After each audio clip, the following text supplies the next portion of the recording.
It's okay. Welcome.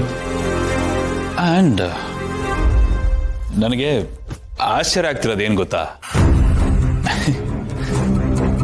ಅಲ್ಲ bro, ನೀನು ಮನೆ ಬಿಟ್ಟೋಗಿ ಇಷ್ಟು ವರ್ಷ ಆದ್ರೂ ಈ ನಮ್ಮ ಮನೆ ಕೆಲಸದವರು ಅವ್ರಗಳಿಗೆ ನಿನ್ನ ಮೇಲಿರೋ ಗೌರವ, ಪ್ರೀತಿ, ಅಭಿಮಾನ ಚೂರು ಕಡಿಮೆ ಆಗಿಲ್ಲ.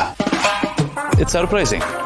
ಆ್ಯಂಡ್ ನನಗೆ ಜಾಸ್ತಿ ತಲೆಯಲ್ಲಿ ಕೊರಿತಾ ಇರೋದು ಏನು ಅಂತ ಅಂದರೆ, ನೀನು ಮನೆ ಬಿಟ್ಟು ಹೋದ್ಮೇಲೂ ಇವ್ರುಗಳನ್ನ ಕೆಲಸದಿಂದ ತೆಗಿದೇನೆ ನನ್ನ ಜೊತೆನೇ ಇಟ್ಕೊಂಡು ಈ ಮನೇಲೇ ಇರಿಸ್ಕೊಂಡು ಇವ್ರುಗಳಿಗೆ ಹೊಟ್ಟೆಗೆ, ಬಟ್ಟೆಗೆ, ಇವ್ರ ಫ್ಯಾಮಿಲಿ ಖರ್ಚಿಗೆ ತಿಂಗಳ ಸಂಬಳ ಕೊಡ್ತಾ ಇರೋದು ನಾನು, ಈ ಮನೆ ಯಜಮಾನ. ನನ್ನನ್ನು ಯಾವತ್ತೂ ಇವ್ರುಗಳು ಒಂದಿನ ಈ ರೀತಿ ಟ್ರೀಟೇ ಮಾಡಲಿಲ್ವಲ್ಲ, ಅದು ನನ್ನ ತಲೆಯಲ್ಲಿ ಕೊರಿತಂತೆ. ಬರೀ ಮನೆಗೆ ಯಜಮಾನ ಆದ್ರೆ ಸಾಲದು. ಒಬ್ಬ ಮನುಷ್ಯನಿಗೆ ಒಂದು ವ್ಯಾಲ್ಯೂಸ್ ಅಂತ ಇರುತ್ತೆ, ಅದಕ್ಕೆ ಯಜಮಾನ ಆಗಬೇಕು. ಈ ಪ್ರೀತಿ, ಆದರ, ಗೌರವ ಎಲ್ಲ ಕಮಾಂಡ್ ಮಾಡಬೇಕು, ಡಿಮ್ಯಾಂಡ್ ಮಾಡೋದಲ್ಲ. ನಮ್ಮ ವ್ಯಕ್ತಿತ್ವನ ನೋಡಿ ಇನ್ನೊಬ್ರಿಗೆ ಅದನ್ನು ಕೊಡಬೇಕು ಅಂತ ಅನ್ನಿಸ್ಬೇಕು, ಹೆದರ್ಸಿ ಬದರಿಸಿ ಕಿತ್ಕೊಳ್ಳೋದಲ್ಲ.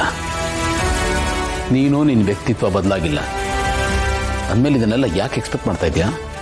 ಏನು ಮಾಡಲಿ ಇವರು ಇಬ್ರು ಒಂದೇ ತಂದೆ ಮಕ್ಕಳಾದ್ರೂ ನೀನು ಗೌತಮ್ ದಿವಾನೆ, ನಾನು ಕಡೆವರೆಗೂ ಜಯದೇವ್ ದಿವಾನೆ.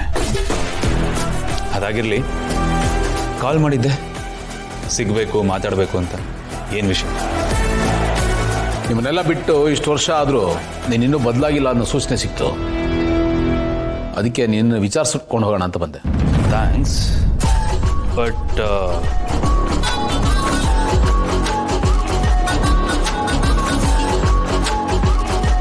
ಯಾಕೆ? ಇವನು ನನ್ನ ಮಗ ಅಂತ ಗೊತ್ತಿಲ್ವಾ? ನನ್ನ ದೃಷ್ಟಿಲಿ ನೀನೇನು ಅಂತ ಅವನಿಗೆ ನಾನು ಪರಿಚಯ ಮಾಡಿಸ್ಬೇಕಾಗಿತ್ತು, ಅದಕ್ಕೆ ಕರ್ಕೊಂಬಂದೆ. ಮಗ ಅಂತ ತುಂಬ ಚೆನ್ನಾಗಿ ಗೊತ್ತು, ಅದ್ರಲ್ಲಿ ಡೌಟೇ ಇಲ್ಲ. ಆದರೆ ಅವನಿದ್ದಿದ್ದು ಅಮ್ಮನ ಜೊತೆಗಲ್ವಾ? ಈಗ ನಾವೆಲ್ಲರೂ ಒಟ್ಟಿಗೆ ಇದ್ದೀವಿ, ಜೊತೆಗಿದ್ದೀವಿ.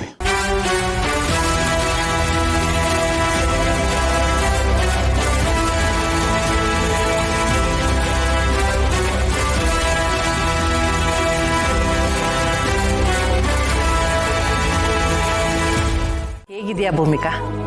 ಮಕ್ಕಳು, ಗುಂಡು ಎಲ್ಲ ಹೇಗಿದ್ದಾರೆ? ನಾವೆಲ್ಲರೂ ಆರಾಮಾಗಿದ್ದೀವಿ. ನೀವು ಹೇಗಿದ್ದೀರಾ? ನಾವು ಎಲ್ಲ ಚೆನ್ನಾಗಿದ್ದೀವಮ್ಮ. ಎಲ್ಲಿ ಮರಿ ಗುಂಡುಗೊಂದು ಸ್ವಲ್ಪ ಫೋನ್ ಕೊಡು, ಅವನ ಹತ್ರ ಮಾತಾಡಬೇಕು ಅಂತ ಅನಿಸ್ತಿದೆ. ಅಯ್ಯೋ ಅತ್ತೆ, ಗೌತಮ್ ಅವರು ಅಪ್ಪನ ಕರ್ಕೊಂಡು ಊರ್ ಸುತ್ತಕ್ಕೆ ಅಂತ ಹೋಗಿದ್ದಾರೆ. ಎಷ್ಟೇ ಆದ್ರೂ ಪ್ರೀತಿ ಮಗು ಅಲ್ವಾ? ಸಾರಿ, ಅವನ ಮನೇಲಿಲ್ಲ. ಅಯ್ಯೋ, ಇದನ್ನ ಕೇಳಿ ಎಷ್ಟು ಸಂತೋಷ ಆಯ್ತು ಗೊತ್ತಾ? ಇಷ್ಟು ದಿನ ನಾವು ಬಯಸಿದ್ದನ್ನೇ ಅಲ್ವೇ ಅಮ್ಮ? ಹೆತ್ತವ್ರಿಗೆ ಮಕ್ಕಳ ಪ್ರೀತಿ, ಮಕ್ಕಳಿಗೆ ಹೆತ್ತವ್ರ ಪ್ರೀತಿ ಸಿಗ್ಲಿ ಅಂತಾನೆ ನಾವಿಷ್ಟು ದಿನ ಆಸೆ ಪಟ್ಟಿದ್ದು. ಕೊನೆಗೂ ಅದಾಯ್ತಲ್ಲ, ಅದೇ ಸಮಾಧಾನ. ಆದ್ರೆ ನನಗ್ ಸಮಾಧಾನ ಇಲ್ಲ ಅತ್ತೆ. ಅಲ್ಲ, ನೀವ್ ಯಾಕೇನು ಆನಂದ್ ಅವ್ರ ಮನೇಲೇ ಇದ್ದೀರಾ? ನಾವಿಲ್ಲಿ ಬನ್ನಿ ಅಂತ ಕರಿತೀವಿ, ನೀವು ಬರ್ತಾನೆ ಇಲ್ವಲ್ಲ? ಯಾಕ ಮನಸ್ಸು ಮಾಡ್ತಿಲ್ಲ ನೀವು? ಇಲ್ಲಿ ನಮ್ ಜೊತೆ ಬಂದಿರ್ಬೋದಲ್ವಾ ಅತ್ತೆ? ಅದು ಹಾಗಲ್ಲ ಭೂಮಿಕಾ. ಇಷ್ಟು ವರ್ಷ ಆನಂದ್ ನನ್ನನ್ನ ಎಷ್ಟು ಪ್ರೀತಿಯಿಂದ ನೋಡ್ಕೊಂಡಿದ್ದಾನೆ.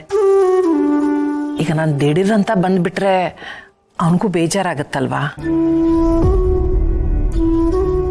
ಈಗ ನನಗೆ ಅವನು ಮಗ ಇದ್ದ ಹಾಗೇನೆ. ನನಗೆ ಗುಂಡು ಬೇರೆ ಅಲ್ಲ, ಆನಂದ್ ಬೇರೆ ಅಲ್ಲ. ಅವರು ಹಾಗೆ ಸ್ನೇಹಿತರು ಅನ್ನೋದಕ್ಕಿಂತ ಹೆಚ್ಚಾಗಿ ಒಡ ಹುಟ್ಟಿದವರು ಇದ್ದ ಹಾಗಿದ್ದಾರೆ. ಈಗ ಅವನು ನನಗೆ ಮಗ ಇದ್ದ ಹಾಗೇನೆ. ಅವರಿಬ್ರು ಅಷ್ಟೇ, ಒಂದೇ ತಾಯಿ ಮಕ್ಕಳ ಥರ ಇದ್ದಾರೆ, ಒಡ ಹುಟ್ಟಿದವರು ಆಗಿದ್ದಾರೆ. ಸ್ನೇಹಿತರು ಅಂತ ಅನಿಸೋದೇ ಇಲ್ಲ. ಹಾಗಿದ್ಮೇಲೆ ನಾನು ಇಲ್ಲಿಂದ ಹೇಗೆ ಬರಲಿ ಹೇಳಮ್ಮ? ಬಟ್ ಅತ್ತೆ, ನಮಗೂ ನಿಮ್ ಜೊತೆ ಇರಬೇಕು ಅಂತ ಆಸೆ ಇರುತ್ತಲ್ವ ಅತ್ತೆ? ಅದು ನನಗೂ ಗೊತ್ತಮ್ಮ. ಅದಕ್ಕೆ ನಾನೊಂದು ಯೋಚನೆ ಮಾಡಿದ್ದೀನಿ. ನಾನು ಇನ್ಮೇಲೆ ಸ್ವಲ್ಪ ದಿವಸ ಇಲ್ಲಿ, ಸ್ವಲ್ಪ ದಿವಸ ಅಲ್ಲಿ ಹೋಗಿ ಬಂದು ಮಾಡ್ತಿರ್ತೀನಿ. ಸರಿ ಅಲ್ವಾ? ಹಾ ಸರಿ, ಬಟ್ ನೀವ್ ಹೇಳಿದ ಪ್ರಕಾರ ನೀವೀಗಾಗ್ಲೇ ಅಲ್ಲಷ್ಟು ದಿನ ಇದ್ಬಿಟ್ಟಿದ್ರ. ಈಗ ನಮ್ ಜೊತೆಲಿ ಬಂದಿರ್ಬೋದಲ್ವಾ? ಪ್ಲೀಸ್ ಬನ್ನಿ ಅತ್ತೆ. ಅಂತೂ ನನ್ನನ್ನು ಮಾತಲ್ಲಿ ಕಟ್ಟಾಕ್ಬಿಟ್ಟಿ ಅಲ್ಲ. ಆಯ್ತು ಬಿಡು, ಕೆಲವು ದಿವಸ ಬಂದು ಅಲ್ಲಿದ್ದು ಬರ್ತೀನಿ, ಸರಿನಾ? ಸರಿ ಅತ್ತೆ, ಅಪ್ಪು ಬರ್ತಿದ್ದಂಗೆ ನಾನು ಕಾಲ್ ಮಾಡ್ತೀನಿ, ಸರಿನಾ? ಸರಿನಮ್ಮ. ಎಲ್ರೂ ಕೇಳಿದೆ ಅಂತ ಹೇಳು. ಹುಷಾರು. ಓಕೆ, ಹುಷಾರ್, ಬಾಯ್.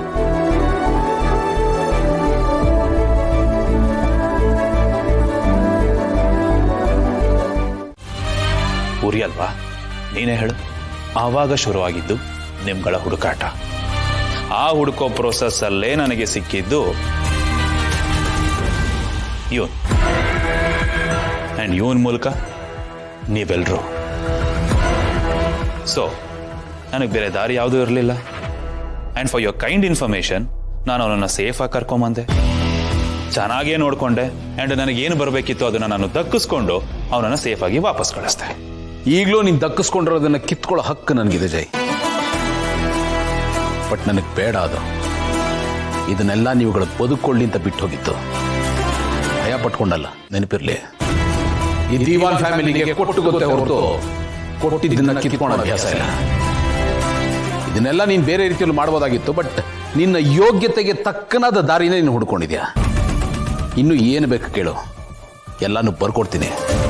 ಆದರೆ ನಮ್ಮ ತಂಟೆಗೆ, ನನ್ನ ಫ್ಯಾಮಿಲಿ ತಂಟೆಗೆ ಮಾತ್ರ ಬರಬೇಡ. ನಾನು ಸುಮ್ಮನೆ ನೀನು ಇಲ್ಲಿಗೆ ಯಾಕೆ ಕರ್ಕೊಂಬಂದೆ ಗೊತ್ತಾ?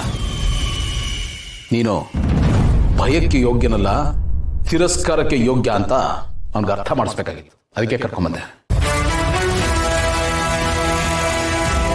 ಇನ್ನು ನಿನ್ನ ಭಯ ಅವನಿಗಿರಲ್ಲ, ನನಗಷ್ಟೇ ಬೇಕಾಗಿದ್ದಿತ್ತು. ಇನ್ನೊಂದು ಸರ್ತಿ ಇಂಥ ಚೀಪ್ ಕೆಲ್ಸಗಳ ಕೈ ಹಾಕಿದ್ರೆ ನಾನು ಫೋನ್ ಮಾಡಿ ಬರಲ್ಲ. ನೀನು ಎಲ್ಲಿ ಸಿಗ್ಬೇಕೋ ಅಲ್ಲಿ ಸಿಗ್ತೀನಿ, ಎಲ್ಲಿಗೆ ತಲುಪಬೇಕೋ ಅಲ್ಲಿಗೆ ತಲುಪಿಸ್ತೀನಿ.